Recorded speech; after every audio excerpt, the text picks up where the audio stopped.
because you've been like playing with other bands, as you mentioned.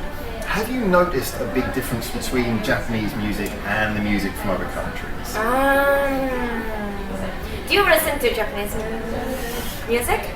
Yeah, I think primarily nowadays I probably listen to more Japanese music than non-Japanese music. Well, like rock and roll Japanese music you listen to, right? Yeah, a selection of a lot of different type of music, but a lot of rock as well, yeah. It's a hard question though. I don't know. Japanese What music. do you listen to mostly? American music. I love American music. What kind of bands? I'm going to press you. Ramones, MC5, Drum Jet. Okay. Sushi. Are we just naming the classics now? I don't have to say anymore, right? Yeah. You know everything. It's like, I'm just going to say all the popular bands so everyone agrees. But no, that's a good selection of like, you know, sort of really famous Western artists. But I don't listen to like recent music from like listening music, you know.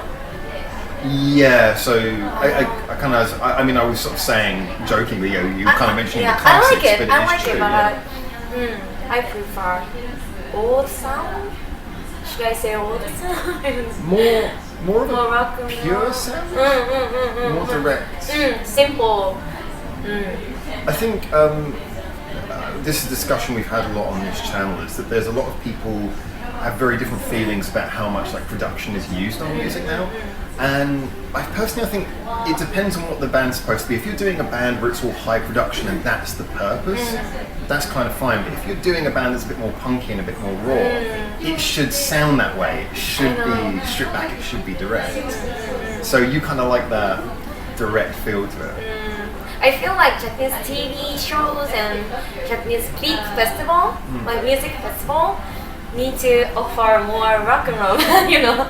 Yeah, I mean, there are a lot of rock. I guess there's a lot of rock shows in Japan. But do you feel like the focus is maybe too much on commercial rock?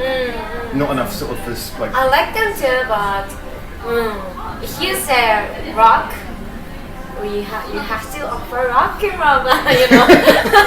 It's in the description. It's like, I came here for rock. Where's the rock? Yeah, I think that is actually quite an interesting. But American or European festival, like rock and roll festival, offer rock and roll band, rock band, punk band. Yeah. I really love that. I found a lot of the festivals now, they seem to lean towards metal. Everything's become very metal focused. Oh, metal. Yeah. I've never listened to metal. AC/DC is metal or no? Right? Well, AC/DC is interesting because they're kind of like, they have a bit of a hard rock. Yeah, it's AC/DC. It's not all the screaming and not all the riffing. It is just more. Between. Yeah, I guess I think people often refer to it as hard rock, don't they? That's the phrase. Hard rock. Nice. Yeah. Nice word. It's just an excuse for giving it a name. Yeah. But I think, for me, I feel like, although I kind of like metal, I feel like every time you hear guitar music now, it is very much metal focused. So I would like personally to see a bit more, punk, a bit more that kind of thing, a bit more rock and roll as well. So, are there any Japanese bands that you would recommend to other people? Of course, you know the answer. Raban. Guitar Wolf. Okay. Sorry, Raban. Remember which band? Oh my God! Take two, Raban.